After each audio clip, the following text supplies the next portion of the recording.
Let's pray and we'll get started, okay?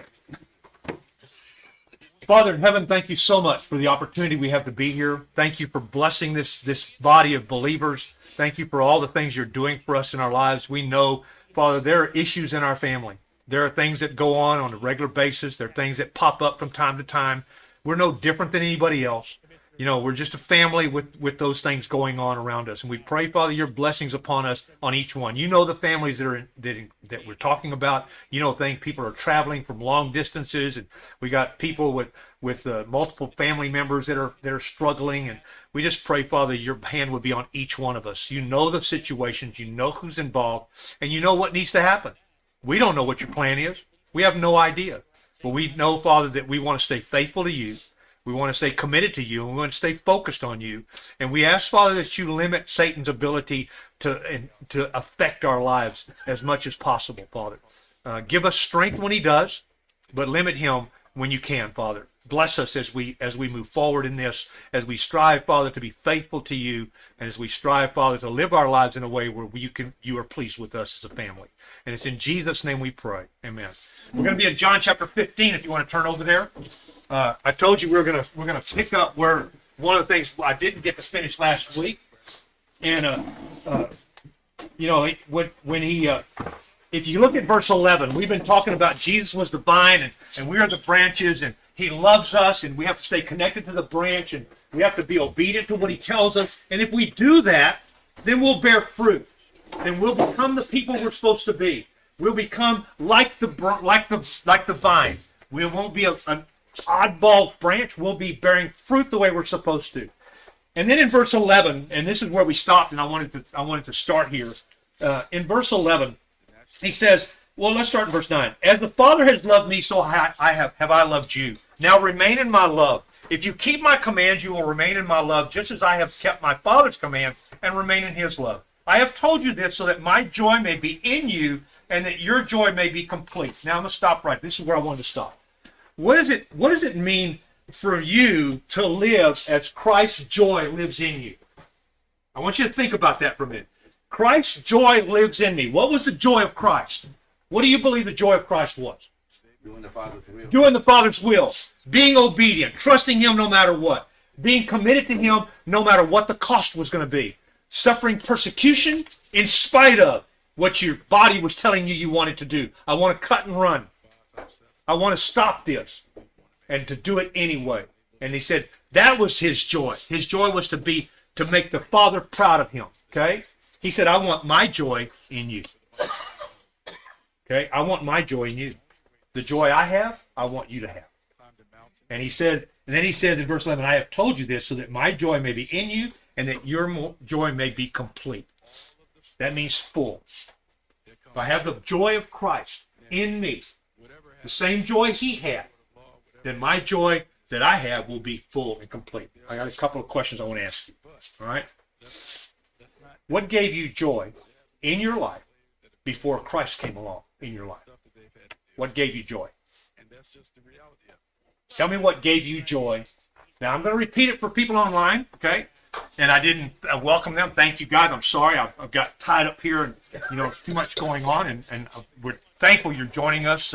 Sorry I didn't acknowledge you at the beginning, but hey, I'm going to repeat what you said because I think it's important, because there are people out there, maybe in this room, that you're trying to bring joy in your life from things that God has no intention of you having joy from. Okay? So what was it that gave you joy, that made that joy in you when you before Christ came in your life? Your children. Okay? Your children. What else? What gave you joy? Huh? Music. Okay? What else? Making friends. Making friends. Okay? What else? What gave you joy before Christ came in your life? What? Your job? Maybe a job. I really enjoy doing what I do, and that gives me a great deal of pleasure to do what I do, guys especially, right? I love going to work because it gave me fulfillment. I've heard all that before. So a job can do that. What else? My friends can do that. I have friends that really give me, I love hanging out with my friends and going to do this and going to do that. And we go to the lake and we do it with friends. And that gives me great joy, right? What else? Hobbies. Hobbies. Hunting. Hunting gave me great joy. I loved going hunting. I loved going with my boys.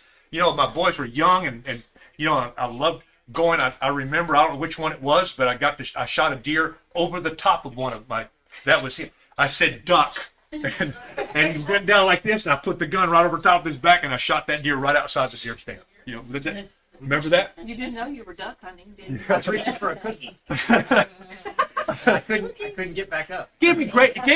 But you know, when he goes with his children now, I know where he learned how to do that, and that gives me But it gave me a great deal of joy. It gave me a great deal of fulfillment that I was being the father I was supposed to be.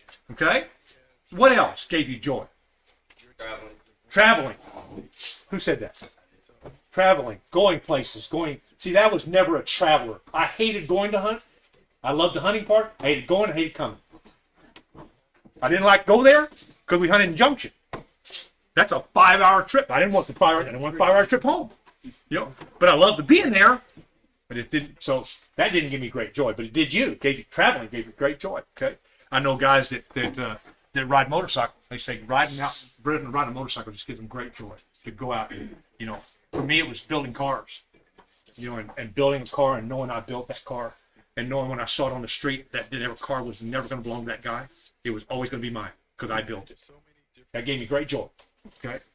Now the next question is, how'd that work out for you? How'd that joy work out for you? Tell me how that worked out for you. Temporary. Huh? It was temporary. All right? My friends, what happened to my friends that I took great joy in? They grew up, got married, moved on, right? We didn't have the connection anymore. The hobby. You know, my body, I used to, you know, I have a guy that's doing some stuff over at my old shop, and he's going to buy all the stuff, and he said, I found this box. And I said, yeah, it's my bow. He said, it looks like a half moon. I said, that's my bow. And it gave me great joy to go bow hunt, all right? Get great joy. Well, you know what happened? My body let me down. I couldn't do it anymore. Couldn't pull the bow anymore.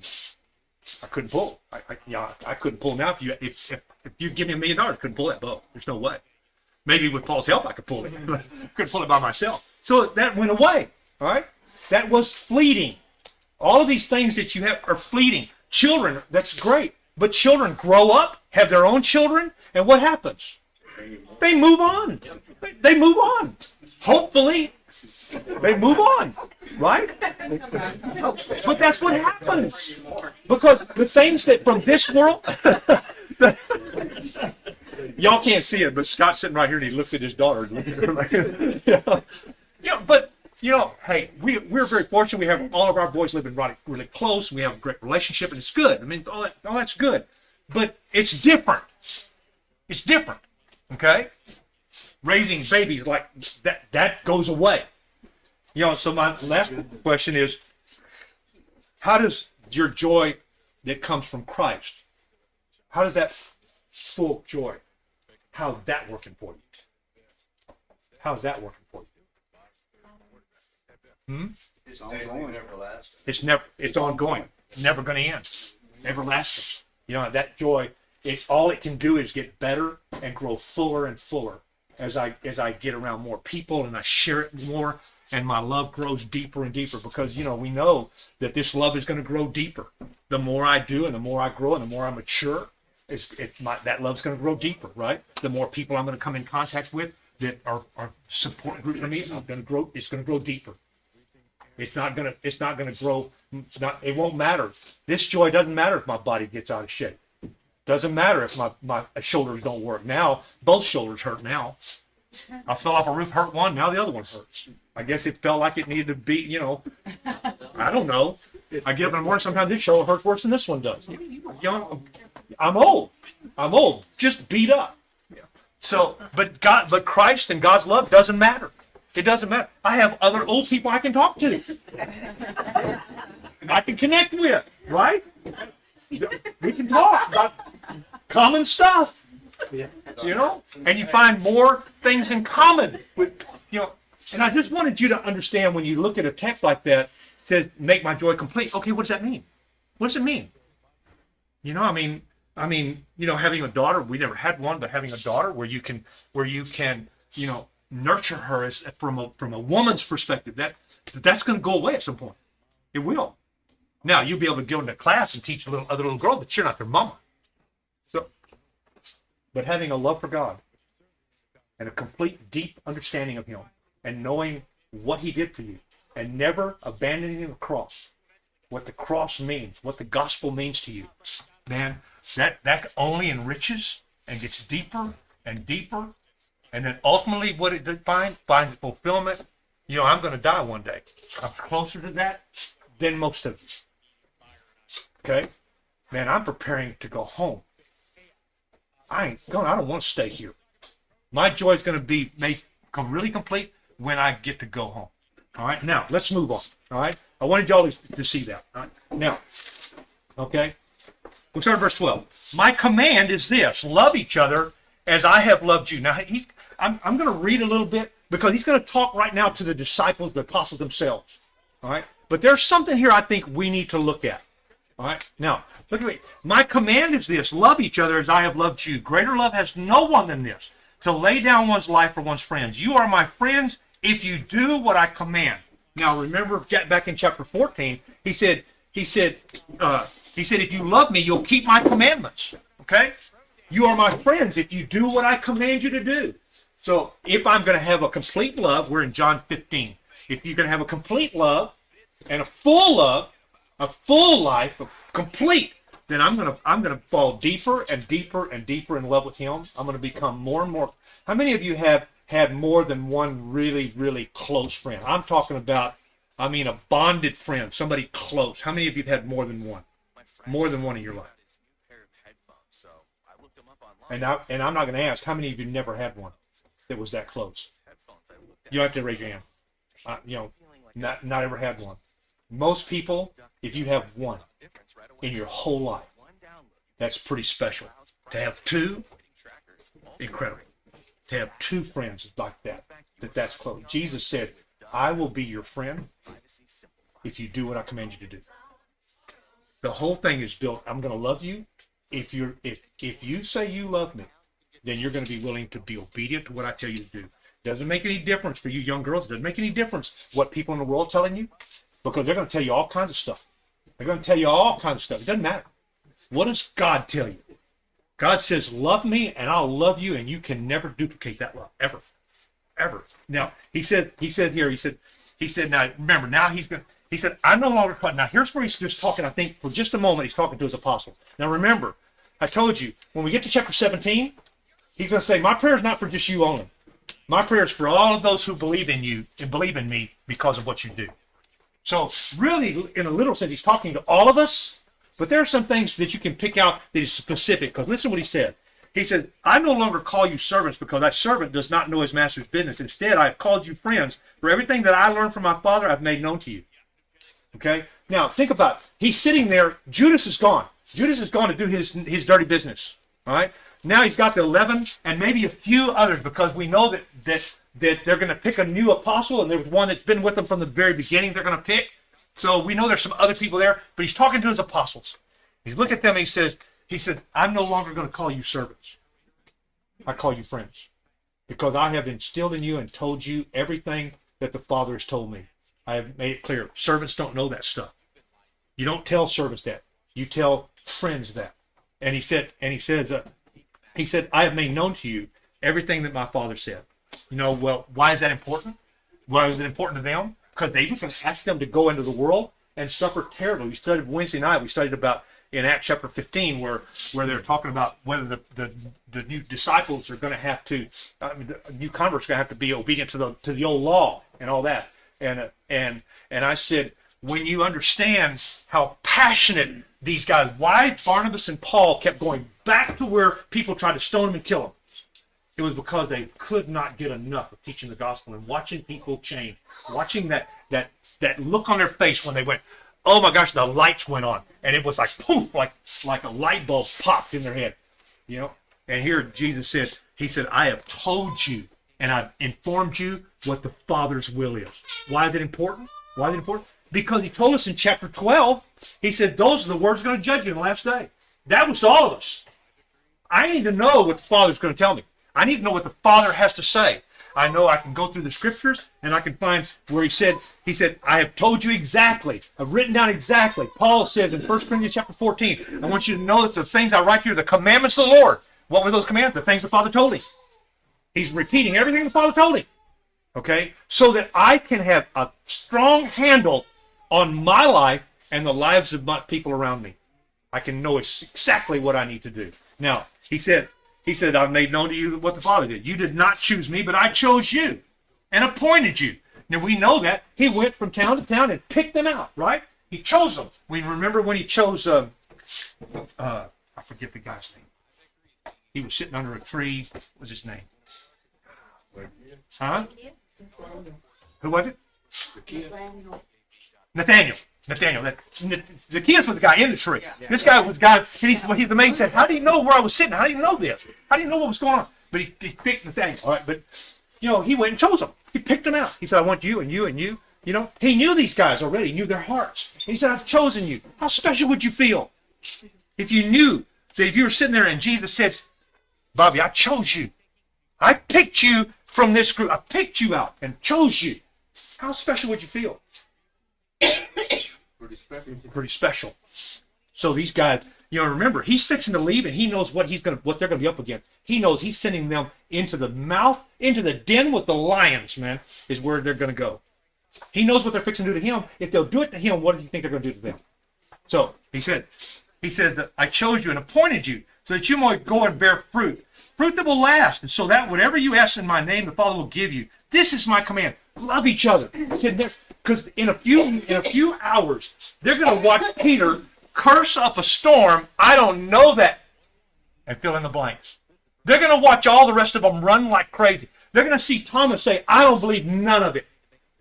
The only one is going to be John. He's going to stand there. And Jesus is going to turn the responsibility of his mother over to him. Everybody. You think there's a chance they could have some grudges against each other because of what they saw each other do? How many of you think maybe you stick looking in a corner like this behind a chair and they're going and then watching Peter and hearing what Peter said, and this is supposed to be a leader. This is the guy that said in Matthew chapter 16, you are the Christ, you're the Son of God. And what did Jesus say? Flesh and blood didn't reveal this to you, my Father in heaven revealed it. That's the guy. And he's over here cussing like a sailor that he don't know the guy. You think, and he said, the last thing he said, you guys love each other. What's going to come? You have to be forgiving, you have to love each other. Now, look at what he says next.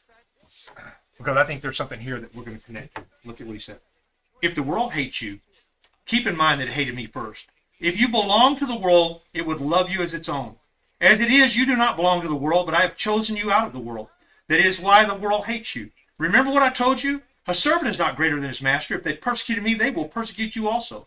If they obeyed my teaching, they will obey yours also. They will treat you this way because of my name, for they do not know the one who sent me. If I had not come and spoken to them, they would not be guilty of sin, but now they have no excuse for their sin. Whoever hates me hates my Father. What did he tell? He said, they didn't listen to me. That means they don't just hate me, they hate him. That's the sin he's talking about. They hate him. And he said, verse 24, if I had not done among them the works no one else did, they would not be guilty of sin. As it is, they have seen, and yet they have hated both me and my Father. But this is to fulfill what was written in their law. They hated me without reason. There's something I think we ought to catch. All right? If he's not talking, he's already told the apostles already what he did in that first part. I think here's something we need to catch a hold of. He said in verse 19, if you belong to the world, it would love you as its own. As it is, you do not belong to the world, but I have chosen you out of the world. I think that's really important. Could it be possible that Jesus is standing here in this room and looking at Bobby and saying, Bobby, I chose you out of the world? I know people have taken texts like that and said, you see, predestination. God only picks who he wants. He don't pick everybody. He just picks only certain people. That's a common theme through a lot of especially progressive type thinkers and younger people. See, he chooses only who he wants. So what's the point? If God didn't choose me, what's the point? I'll live any way I want because God doesn't love me anyway. Because that's what people are telling them. They look at texts like this, and they look at texts like Ephesians chapter 1, and says in that text it says, "In Him you were chosen." Okay, and they look at that as predestination. That God, you know what predestination means? It means that before the foundation of the world, He chose certain people, and He picked Janet. He didn't pick this other person. He picked Carmen, didn't pick this other person. Out of 3, picked 2 and left 1. That's not what he's talking about. I want to take you to a text. I want you to look at 2 Thessalonians chapter 2.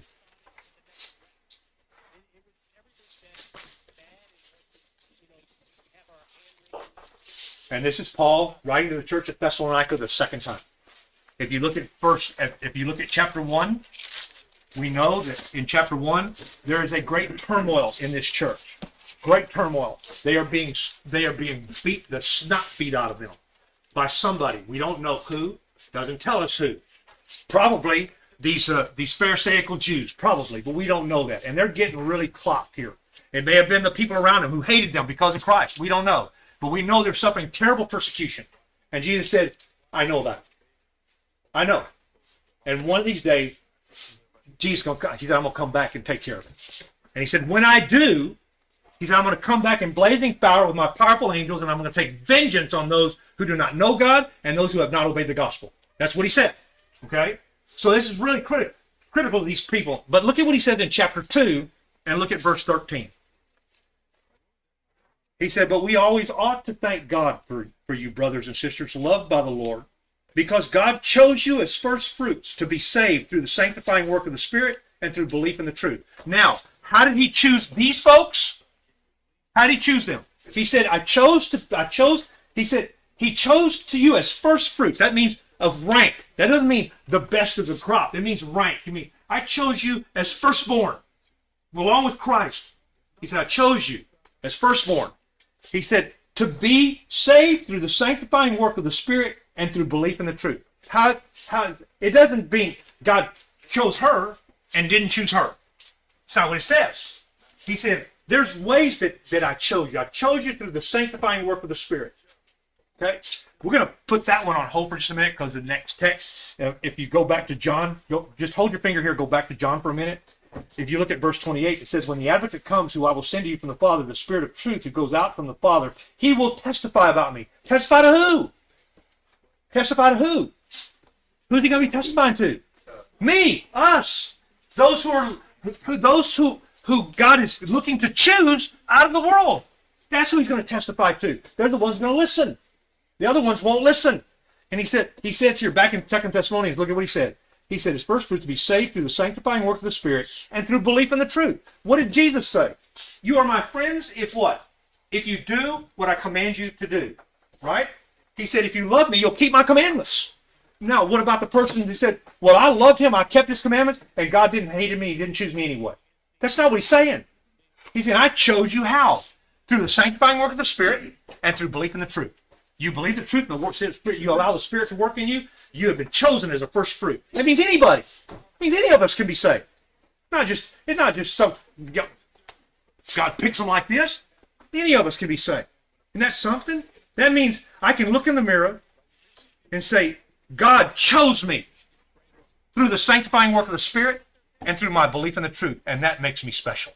That makes me first fruits. If that hasn't happened in your life, that can happen to you. All you got to do is allow the Spirit to work in your life and allow the belief in that truth. That's all you have to do. Through the gospel. Through the gospel. And we're not done yet. We're getting there. You're jumping ahead of me. All right. Look at what he says. He called you to this. And I've used this text hundreds of times talking to people who are lost. How does he call us? He calls us how? What does it say? Bobby, look at it. See what it said. What does he say? He called us how? Through the word. But what does it say? What does it say? Through the gospel. He called us through the gospel. What's the gospel, guys? But isn't it the whole life of Christ? Isn't the gospel, the good news, the whole life of Christ? Isn't that what it is? It culminates in the death, burial, and resurrection. Because if his life is here and he dies and is buried and doesn't resurrect, then what good is his life? What good is it? There is no good news to that, right? So the gospel really encompasses his whole life. All the miracles he did and all the love that he showed, that's all part of the gospel. And he says he called it, how did he call? He calls us let's say you're one of those ones that your joy was in your friends. Okay? And that's what made your joy complete, was your friends. And your friends turned on you. Friends will do that, right? Even when you get older, friends will turn on you. Not just a high school thing, not just a bullying thing in high school. Friends will turn on you sometimes, right? Sometimes you do something or say something and they take it wrong and now they're mad at you for the next 6 years. And so, right? Right. They get mad at you. And so they walk away. My friend, Jesus, came to this earth to save my soul. Mine. Not yours, mine. He came and he performed miracles so that I could learn what it meant for my soul to be saved. Not yours, mine. And he hung on a cross that had my name on it. Mine, not yours, mine. Okay? So when I look in the mirror, I'm not looking at you. I'm looking at me. And you know what I see? A first fruit. Of one who's born through the sanctifying work of the Spirit and my belief in the truth. And Jesus did that. How? Through the gospel. Through him calling me through the gospel and calling me through that life that he lived and through that death, burial, and resurrection ultimately. And then ascending into heaven and saying, hey, guy, I'm going to tell you something else. Then as he's leaving, he says, you go into all the world and you preach the good news. You preach about my life. Okay? And you teach them to be obedient. You teach them to observe these things. You make disciples of them and you baptize them. And oh, by the way, Dan, I'm not going to leave you. Not like that person did. Not like those people did. I'm not going to leave you. I am going to stay connected to you always. Now how special do you feel?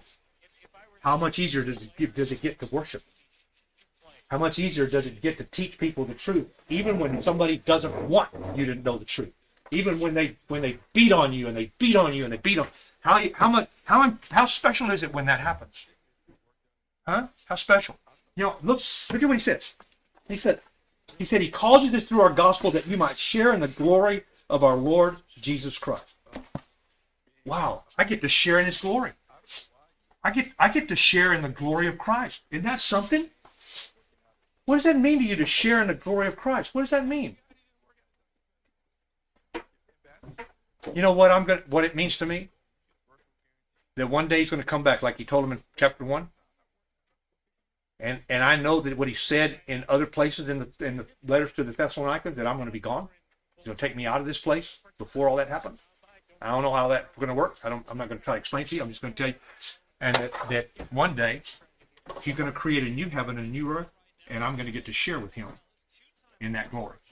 Here or wherever. That's amazing. That's amazing. And my friend's never going to leave me, and he's never going to lie to me. And he's always going to be there. And I get to be a part of that.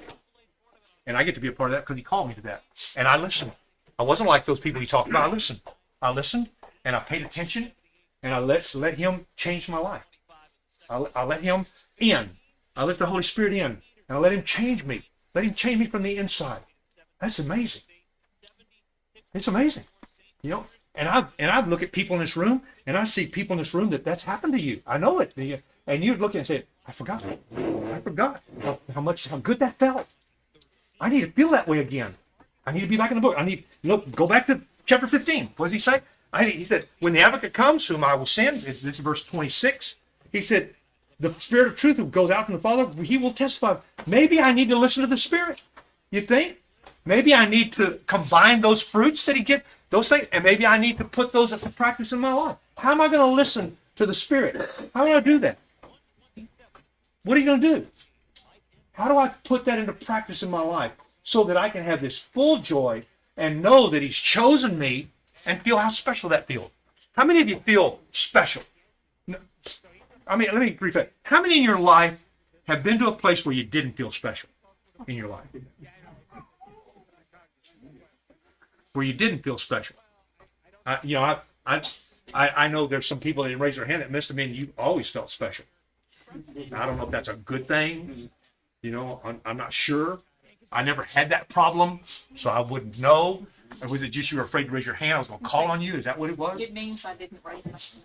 You didn't raise your hand? Yeah, that's all it means. That's all it means? Always one. It's always, why is it always Nancy? I just didn't raise my hand. So, I mean, for some of us, probably for most of us, probably for all of us, maybe, there's been a time in our life where we didn't feel special at all. Where things just went on and we didn't feel special at all. You know, I had a conversation with someone yesterday. I'm not going to tell you who it was, but we had a conversation. It was about someone that had bullied them in the past. And they came in contact with them face to face.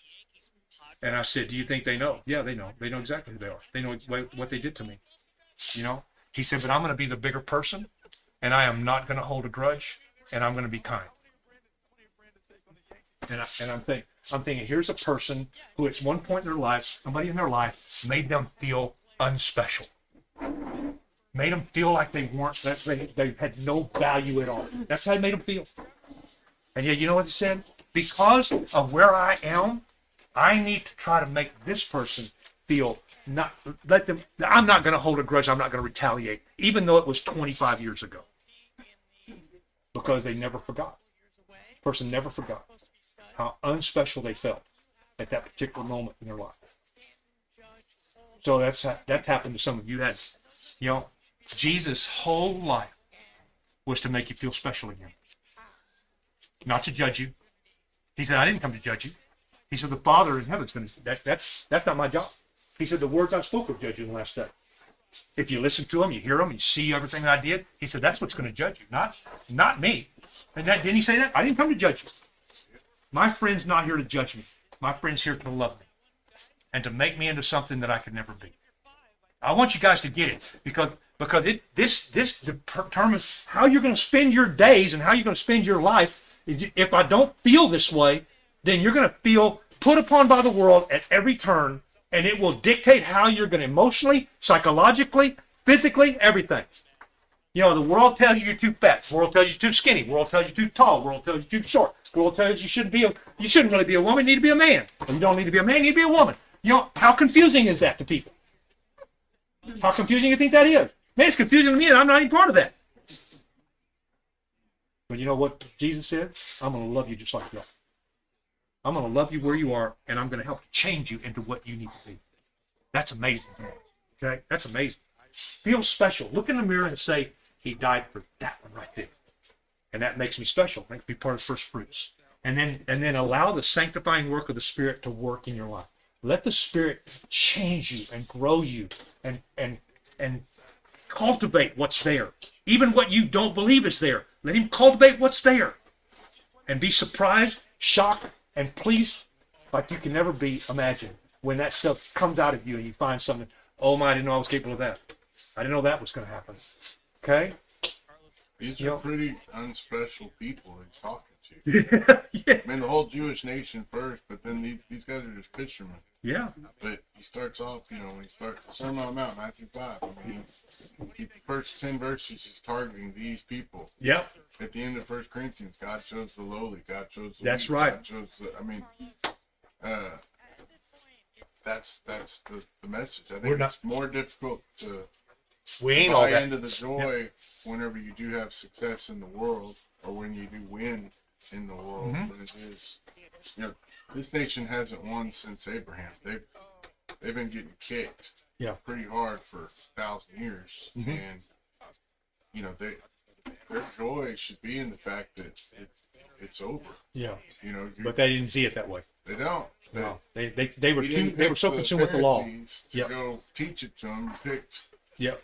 these Their 50 leadership should have known. They should have responded the right way. They could turn the whole nation, but that's not what's happened. And so he's having to take. And when he's done, and the day he ascends, and the day of the Holy Spirit, there's only 120 of them left. Out of all those people, only 120 are left. That's amazing to me. And then at one point, there ain't nobody left to be apostle. It doesn't make any difference what they do to you. You are special in the eyes of God. If the sanctifying work of the Spirit and your belief in the truth, being called by the gospel, has changed your life. We'll see you next week, guys. We'll pick up chapter 16 next week.